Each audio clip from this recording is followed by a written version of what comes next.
Buonasera e ben ritrovati con l'informazione flash di New Sicilia. Di seguito i titoli più importanti del pomeriggio. In apertura l'approvazione da parte della Giunta regionale dei criteri per l'erogazione del reddito di povertà. Con una dotazione di 30 milioni di euro il contributo sarà destinato alle famiglie siciliane garantendo fino a 5.000 euro. La misura è riservata ai residenti in Sicilia da almeno 5 anni.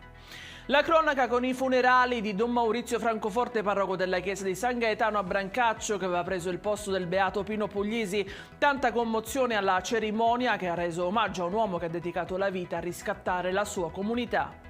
A Pachino i carabinieri hanno rinvenuto e sequestrato un panetto di circa 1 chilo di cocaina nascosto all'interno di una valigetta per l'ufficio e occultata in un terreno. La sostanza, se venduta, avrebbe fruttato circa 100.000 euro.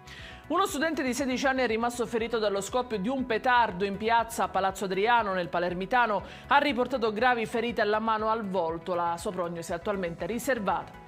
E in chiusura il meteo, quella di domani sarà una giornata soleggiata in Sicilia, ma che vedrà in serata nuvolosità in aumento. Gli esperti parlano di un peggioramento a partire dal 4 gennaio.